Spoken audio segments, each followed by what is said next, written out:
Hey, we're here with return guest Richard Lowe, who's a renowned ghostwriting guru. Richard is dedicated to helping businesses and individuals craft books that highlight their expertise, establish their credibility, and share compelling narratives. Richard has authored and published 63 books on various topics. Those are 2 Kindle bestsellers. He's ghostwritten over 48 books, and he's written more than 1,000 articles for blogs and social media platforms. So Richard is our ultimate renowned expert for things ghostwriting. We'll find what it's all about, why it's a logical choice, and what you can do to start the process. So Richard, glad to be speaking with you. Nice to be speaking with you too. Thank you. You're welcome. And so we introduced you a little bit, but in your own words, as far as you're a prolific writer, you're a ghostwriter, you're a hard worker, you're a smart guy. What is your current focus and passion? Well, my focus is on ghostwriting books for people. Typically, I talk to C-levels, directors, VPs that's one thrust. So they're writing books that they want to show themselves as leaders. And then a second one is for coaches who want to brand their coaching business. And then the third thrust is for people who want to write a memoir. So those are the 3 different markets that I pursue. The memoirs turns out to be really fun because I get to meet people who have some really interesting and quirky experiences. They're all fun. So that's what my thrust is right now.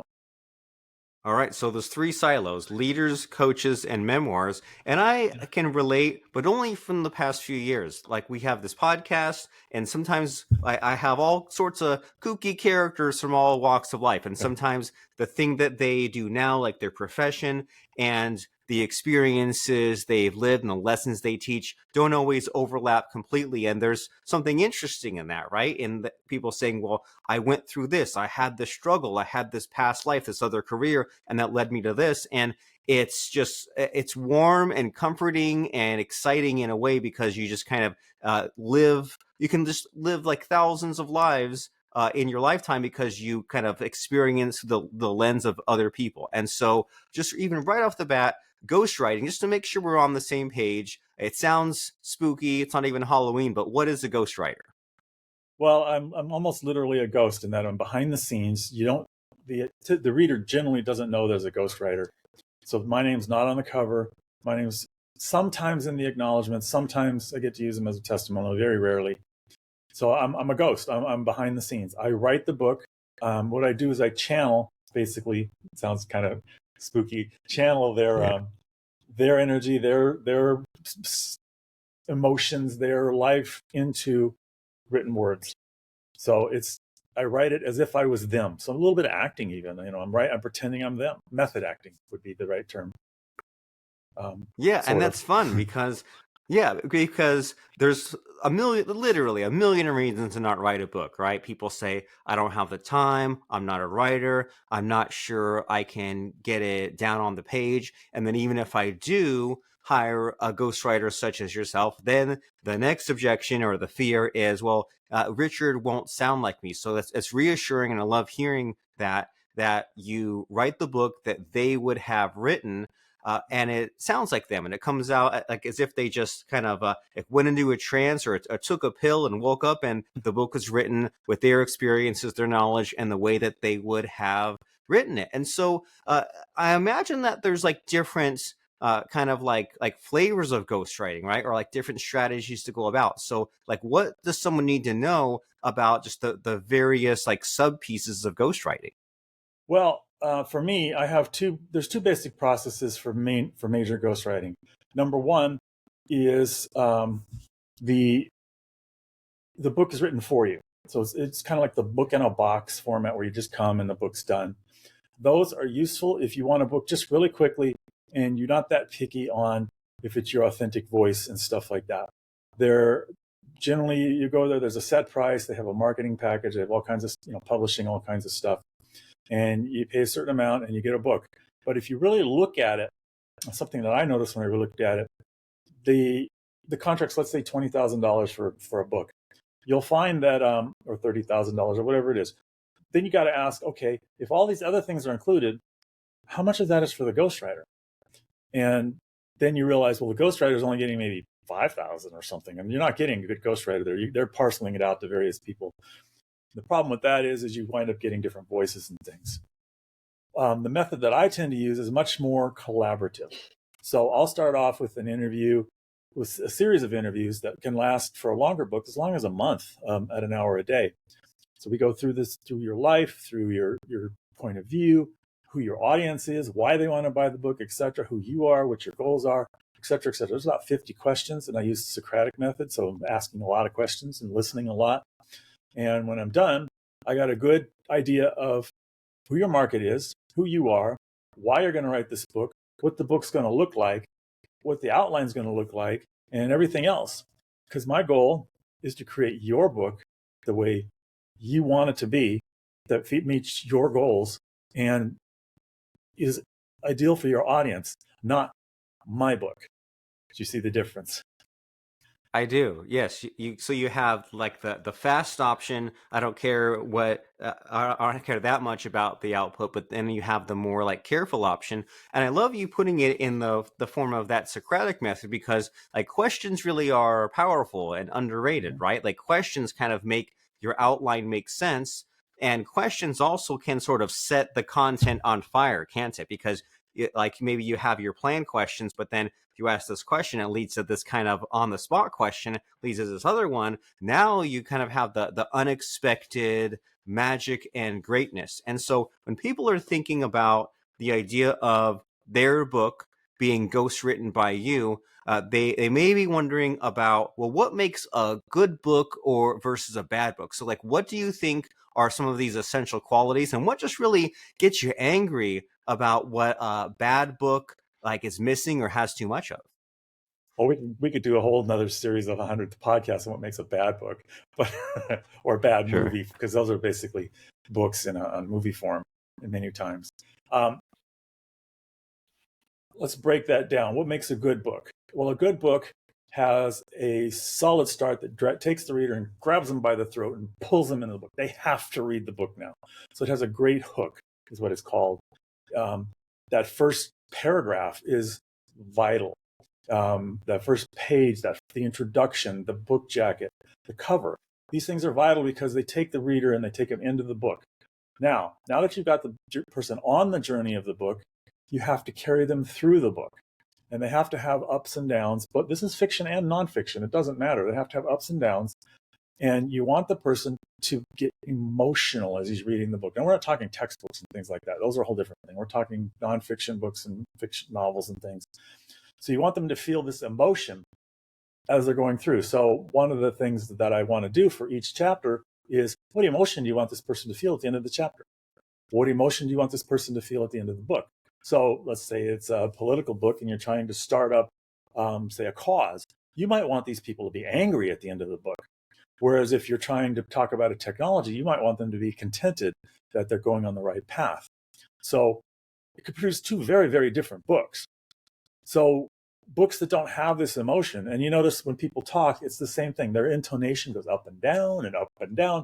Same, you do this all the time on a podcast. The boring people are the ones who talk flat the whole time, like robots, and the exciting people are the ones whose voice goes up and down and up and down and gets excited here, and they ask questions and their hands move and stuff like that. And that's exactly what you want from a book, is that emotional connection with the reader. If you're not getting that, you've got just another book. And that's why I don't do the book in a box. No relation to if any company that's named that. That's just the method that I'm using, that I'm talking about. Or your standard ghostwriter is that they don't capture the emotion. They're just capturing the data, the information. And it comes off kind of boring and bland.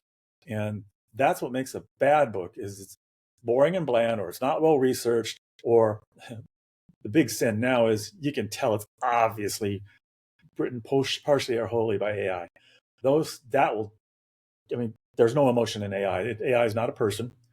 What I do, because I do this collaborative approach, is I'm looking for the heart of the book, your heart. I'm looking for your heart, your soul, your spirit, and I want to put that into the book. So if somebody's real excited about, say, their new blockchain project, I want to get that technical stuff, put it into the book, make it something that the readers can understand without having a degree and some specialized knowledge, and tell the stories behind it. And that's what you really want in a book, is the stories. People don't care about, unless they're reading a textbook, they don't, and even then, they don't care about the bits and bytes and pieces and things. They want to know, well, how did this guy get to be this billionaire? How did this celebrity do this? What are the stories? What are the people they met on the way? What are the people that were enemies on the way, et cetera, et cetera, et cetera? That's what makes a good book. This is a powerful idea, and I've never heard it spoken of in this way, because like, you always think about, well, like what's the journey, or like how do they traverse across the map, and at the end of this chapter we should say this or get them set up for that. But I've never, and this is amazing, I've never heard of someone say, well, what do you want them to feel here, and leading to this and leading to that. And I think what we're tapping into are some of these intangibles, right? When you think about like comedy or music or something like that, it's like you could drive yourself crazy thinking about all the various factors, right? You mentioned podcasting. You think about, well, I'm speaking at a certain speed and you're speaking at a certain speed. I'm saying things in like 2-minute sound bites and you're speaking in like 4-minute sound bites, and you get too deep in the weeds and like it stops making sense. But then you look at what's a good or a fun podcast interview, or what's a good book, and you kind of know if it's good or it's not just by looking at it. And it's hard to describe, but there are these factors that you can pursue to set yourself up for success, especially when we, like you said, we're all concerned about, will AI just make books irrelevant, obsolete? Well, it'll make it'll crank out those boring books, but we've all tried to have ChatGPT give us emotion, and like, man, it really tries to imitate, but it doesn't quite make the mark there. And this is also good because I can imagine that if someone was trying to write their book themselves, I mean, I imagine maybe sometimes they've made an attempt when they find you, right? Or they've thought about it, and without the kind of that collaborativeness you're talking about of, here's what they're saying and here's what you see from the outside looking in, then something just like crazy and cool happens, where you have something that's emotionally filled, and with like the facts and figures, like those don't stick, right? We're not going to remember what's on page 54 or what bullet point number 5 was, but we'll remember about our emotions and some of those stories that were really good. That's what will stick with us. That's what makes that lasting impact. And then after the book is done, that's what will accomplish, right? That memoir will be memorable, or that coach or that leader will want to go and follow them and check out their website. And this is great to think about. And so as far as like the process, right? Let's say someone says, all right, Richard, I'm convinced, let me give this a shot. What is that timeline like? How long does it take to do all these, like these Socratic methods you're mentioning and these various meetings? Like, what's that process? Well, first we meet and we come up with an agreement. We negotiate that, and then I do the depending on the length of the book, it could be a week to a month of interviews and things, and depending on the person and how much information they have. Sometimes they come with reams of papers and things. I generally don't go into too much detail on those, because that would take forever, and it's generally not going to get. It's going to be facts and figures and things. Sometimes it's useful, and then I'm going to. Once that's done and we got it to a done, that means I've gone through all the questions and I pretty much know what I need to know to write this book. We go on a month-to-month thing where I'm writing a certain number of words per month, and during that month we're going back and forth a little bit. So I write, say, the outline first and send it. Say, okay, is the outline okay? They send back yes, and then I write a rough draft of it and I send it to them, and they say, we need to talk about this. You missed the mark. So then we get on Zoom and we talk it over and I fix it, send it back. Yeah, that's closer except for this and this and this. Then we go back and forth, because the idea is by the time we're done with that chapter, we want it to be not perfect, but we want it to be a good, solid first draft. Then we move on to the next one and the next one and the next one. I generally write 250 words per book that I work on per day, weekday. So that's, that doesn't sound like a lot, but it's 2,500 words a week and it's 10,000 words a month. So it goes pretty quick. And that means that a 60,000 word book, 6 months, plus the month of analysis. And so that's 7 months. Generally, I allow another month or two on it for, people being on vacation and holidays and things. So for a 60,000 work, I'd probably say 8 months, just to get a little buffer in there. 100,000 word book's probably going to run a year. 20, 30,000 word book might be closer to a month or two. And remember, I'm writing 4 to 6 books at a time because I'm only writing 250 words a day. So it sounds like a lot until you realize I'm only writing that. And it's gotten down to a pretty good method. You know, I write 500 words, go off and do something else, not related to the computer, Right. and then come back and then write some more, and then go off and do something else. So it works pretty well. But there's a lot of hand holding, a lot of collaboration in there. Now, I don't always have to do that. There's been some books where I interviewed a person once and they said, fine, go. And I wrote the book with that. 1 hour worth of interview and we're done, and I'm writing, and I write a 60,000 word book and they get it and they say, that's good, because all I wanted was a book, and they wanted it to be good, and they didn't want to put their heart and soul into it so much as they just wanted a book. And I can do that too, but that's not the preferred method. But you're flexible, and I love thinking about the math here, right? Of the word goals, the page goals, the Stephen Kingness of it. Like, I mean, just that one little piece of Stephen King advice, right? Write this X amount of words per day. That's probably changed so many lives, right? And versus people overcomplicating it and saying, like, let's look at the whole thing and let's like put it off for months and then be in a rush and a panic at the end. You're like, hey, here's my process. I've seen some stuff, and I can do like the rough math in my head and build in the buffer time. And kind of, if someone says, hey, here's what I want to create, you say, well, I'll do this couple of simple calculations, and here is the inputs required to get the output. And so because we're on a podcast here, and because, as we've been saying, the emotion and the storytelling and the excitement, that's the real secret sauce, I'm sure you have some tales to tell about some of these niches that you've been in, these people that you've ghostwritten books for. So is there any person in particular who is exciting and interesting and noteworthy to mention that you've written a book for? Do you have a cool story to share with us? Yeah, actually I have several. Let me talk about my first ghostwriting project, which is a very interesting project. Okay, I was only 17 years old, and I wasn't a writer yet. I mean, I'd done a little bit of articles and things, but I wasn't really a writer. That came years and years later. And I wanted to get to learn my grandfather. So I got together with him. He was a little bit unapproachable, but that was okay. I figured it out and talked to him, and he suddenly opened up. And I wrote from his journals and from interviews his book. It was never published, unfortunately, but I wrote his book about his experiences, and I found out, much to my surprise, that he was World War II.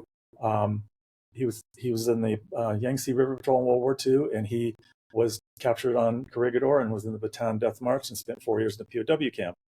And wow, I learned all about an American hero just by asking a few questions and writing a few words down, and gained a real profound respect, first of all, for the military people who protect our country, and second of all, for him.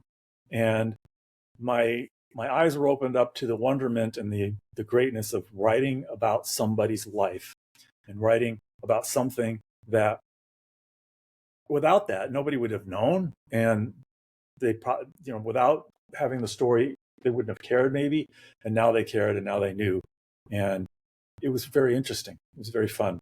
That was never published, like I said, but I gained, my eyes were opened, and unfortunately I had to make a living, so I didn't pick writing back up other than writing technical manuals at work until I left Trader Joe's when I was 11 years ago, and started working. And one of my clients was a woman she handed me the sheaf of notes about this big, boxes of notes, that they were handwritten notes that she wrote on a piece of paper as soon as she woke up from, and they were her dreams.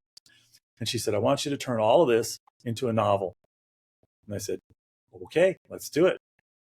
And it was over 2,000 pages and all handwritten. And she didn't want a book just necessarily. She wanted a book with the emotions that she was feeling, and she wanted a story wrapped around it. She wasn't quite sure what the story was. So I worked with her to weave a story called Gators in the Soup. It's on Amazon. And they're these magical dragons, or magical gators, that walk around this magical place known as Florida, where there's magic happening, and run into all these magical creatures and have all these adventures. And she loved it. And what I saw there, the look on somebody's face was magic. I gave her the book and she was like, oh my God, my dream is fulfilled. Tears came to my eyes. They still do sometimes because, and she said, this is the same, this is what she said. This is the same experience that I had when I held my daughter in my hands for the first time. And I was like, wow, I did that. Yeah, With you her made help. that happen. With her help, of course. But so Right. she's a great old lady, and it was a lot of fun. And she sort of did like a David Lynch sort of technique, right? Like David Lynch, who make his movies and TV shows, and they'll have dreams, and then try to like work it in or like retcon what's already existed, and you end up with something that's bizarre but has all kinds of hidden meanings because you tapped into that infinite of the subconscious. And so these are some really important points, and maybe there's some ideas that people hadn't considered. That there's like you have this message that you want to get out, and it might die with you. But if there's Right. someone like you who can harness those raw diamonds as something that's really cool, then number one, the story will get people to, you said that it gets them to know and care. Because if you're just kind of Yeah. spouting off and telling your big long story, and you're talking to one person, who knows what that attention span is, versus you put Right. it in print and it's thought through, it's refined, it's kind of carefully made, then someone who is interested in that can like work on this and read it by Mhm. the bedside every night. And it's something that's really strong and powerful and delivers a message and can be entertaining to who knows what kind of stranger, and who knows how many years in the future someone picks it up off a library shelf in the decades long after you're dead. And there's also the benefit in you yourself marveling at this creation, at this thing that, and we've all been there, right? We've all been like, man, I wish there was a book like this. I wish there was a movie like that. We all play around with our imagination, but then your imagination, it's tricky, right? It doesn't last. We Right. think like, oh, I'm going to have such and such conversation with someone. And then in reality, it doesn't work out that way. There's the kind of the gap between what you imagine and what can be created. But then to get through that gap, there's quite a process, and it takes a certain kind of mind. And in the same way you might hire a landscaper or a contractor or someone, you find someone like yourself who has these skills to get it in place and to make it happen. And so in these last few minutes here, Richard, since we're talking you up and explaining about the value in a ghostwriter and especially in you yourself, like, is there a question that you think that I should be asking you on the subject that I just don't know to ask you? Like, what's the missing, hidden, invisible question in our conversation? Well, before we get to that, I got one more story, if you don't mind, Let's do it. if that's fine. Yeah, So it's fine. one of my very first professionally written ghostwritten books, I wrote the book for the guy. We wrote it together, and I was still young and naive, beginning ghostwriters, probably 9 years ago, 8, 10 years, something like that. And it was for a foreign person and didn't speak English well and so forth. But I wrote him a pretty good book. He took the book and he wanted to get the attention of the CEO. So the CEO wound up writing the foreword to the book. So he got a victory there. He wound up getting a promotion based on the book. Good thing there. He wound up getting on boards in the technical area, so that was good. His book wound up in my book. His book wound up in libraries. His book wound up. He wound up getting venture capital of $30 million because of the book, and because he used it as his credibility.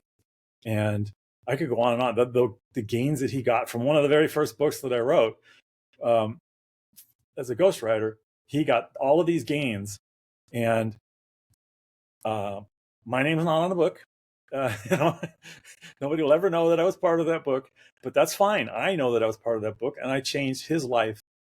And again, it's the same concept. I changed his life because I helped him achieve his life, his goal, his dream.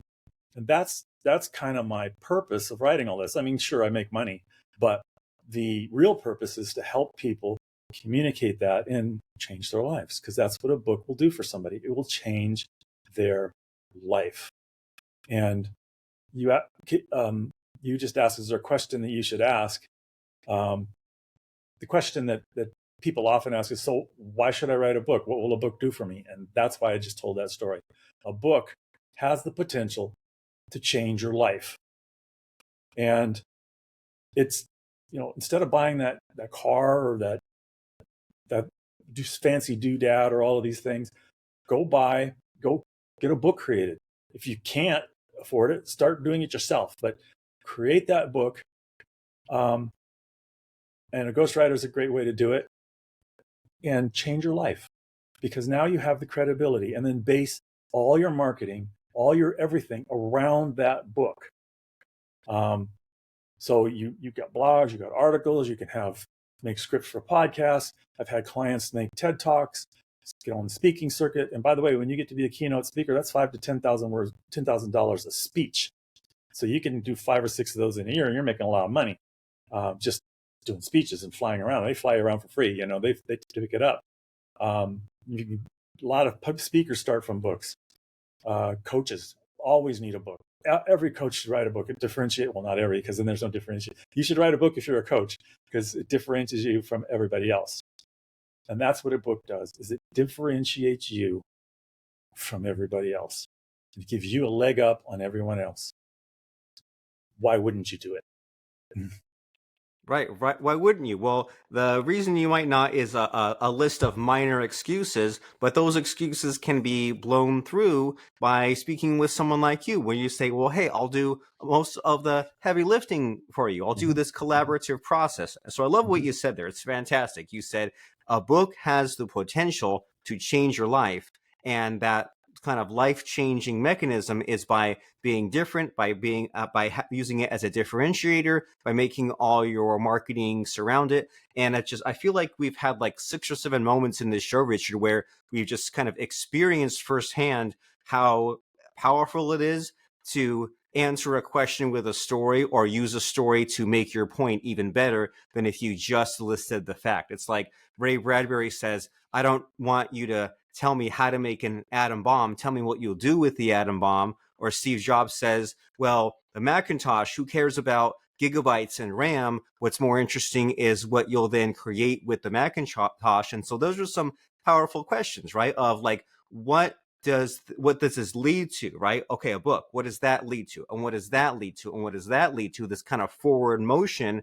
And then like, what possibilities does it open up? What's the chain reaction? And for everyone that's different. And it's mind blowing to think about. And if someone up until this point was dreading writing or a book or even speaking and what that leads to, I mean, this is why it's valuable to tap into someone else's energy, such as yourself, because you're passionate about this and you're excited about it. And if someone says, all right, I could definitely use a guy like Mr. Richard Lowe, ghostwriter, in my corner to go through this process and get to the end and have the meetings and end up with the book that I would have written, how can someone do that? What are some next steps as far as finding you and speaking with you?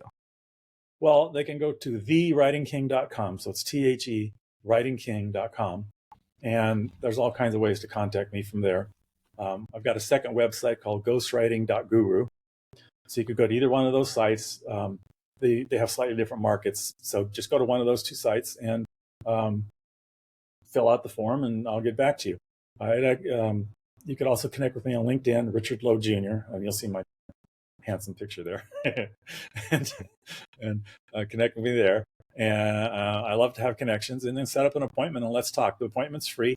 Normally I charge $479 for a 1-hour long appointment, but if you sign up through there, it'll be no cost.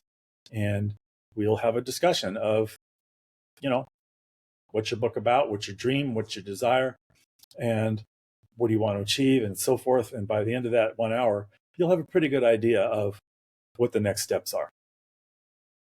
Very nice. So you talk about your goals, your dreams, your desires, and it makes the process simple. It's micro commitments, right? And so if you out there in podcast land, you've made it this far into the episode, the idea of a book, and especially a ghostwritten book, it seems like maybe it's something that you're curious about. So you don't have to completely fully commit, but why not take the next step and say, all right, I listened to what Richard has to say, and maybe still at this point considering doing it myself or starting it, but what's the harm in having this quick conversation with Richard about possibilities? And I'm a former programmer, Richard, and there's this idea of the rubber duck. right? Where if you have a problem, you tell the rubber duck about your problem, and just because you verbalized it, put it into words, it kind of solves like 80% of your problem, just because you say, oh, well, before I wasn't clearly stating the problem. That's what my problem was. And so it helps to just have these sorts of meetings and know what you want, know if it's the right fit for you. So that's Richard Lowe Jr. That last name is Lowe. And then the two websites that we mentioned are thewritingking.com, where you can achieve your dream to become an author, be the authority in your field, get keynote speaking gigs, show your expertise, get venture capital, engage pre-sales customers. And then the other market that Richard mentioned was ghostwriting.guru, and that is the website to transform your vision into a best-selling legacy, unleash your story, amplify your authority, and leave your mark. Elevate your leadership with a best-selling book. So that's ghostwriting.guru, thewritingking.com, Richard Lowe Jr. on LinkedIn. And before I let you go, Richard, it's time for the scary part of the show where I try to stump you, put you on the spot, and I ask for a fun or helpful quote or lesson that has served you in life or in business. And as a writer, you might cringe because there's all the split infinitives there, but helpful quote or lesson, what do you have for me? The helpful quote or lesson is something that I have to learn constantly, every single day. And that is, if you've got a big dream in life, if you've got a goal, you can sit on that goal and be thinking, I'll do it tomorrow, or I'll wait till I have the money, or I'll wait till the time is right, or I'll wait till, I'm ready to go off to a new job, or whatever. I could come up with a million excuses not to do something. It's hard sometimes, but put off those to the side and just go do it. Whatever your goal is. If your goal is to become a big name coach, do it. If your goal is to become, a multi-millionaire, figure out how to do it and do it. Whatever your goal is, you have the power to make it happen. Now, I write books. I wasn't a ghostwriter when I wasn't even a writer when I left Trader Joe's. I became a pretty good writer, making a pretty darn good living. And I just decided I was going to do it. Of course, there were ups and downs in that, and there are always going to be ups and downs. And you kind of brush yourself off and move on and ignore that and learn what lessons you can and then move on. So we're not here forever. So put aside all your doubts. It's going to be hard. Put aside all the things that are getting in your way. Stop. You don't necessarily need that big shiny thing this year, and take your time and your money and whatever else you've got and go achieve your goal, whatever it is. Obviously, you want to plan for that. You want to plan and you want to do it right. But sometimes it's best just to jump into the deep end of the pool and just do it. And that's what I did, and it worked out really well. If it doesn't work, make sure you got enough buffer, and make sure you can back up if you have to and start again. Try it again, and try it again. And there you go. That's my advice. And it's great advice, and it's powerful. As Nike said, just do it. Will it be hard? Of course it will be. Will there be ups and downs? Of course. But put all those small obstacles by the wayside and figure it out and calculate what you'll have to sacrifice, what the price will be to be paid. Maybe you won't have that shiny car. Maybe you'll have to spend a few hours a week pursuing your dream, but take the risk. You can't get the time back. Just do it. As said from Mr. Richard Lowe Jr. directly. That's Richard Lowe Jr. on LinkedIn, thewritingking.com, and ghostwriting.guru. It's been fabulous having you back, Richard. Even I'm excited about the possibilities of getting a book written and putting your message out there. I think we all need to be thinking about this, right? Instead of watching TV or pursuing material things, like think about the way your life will change and the lives you will change with a book. Richard Lowe Jr., the utmost authority on ghostwriting as far as I'm concerned. Thank you for being here. Well, thank you for having me. This has been a lot of fun, and I'm happy to fill in your listeners on what happens, how this works.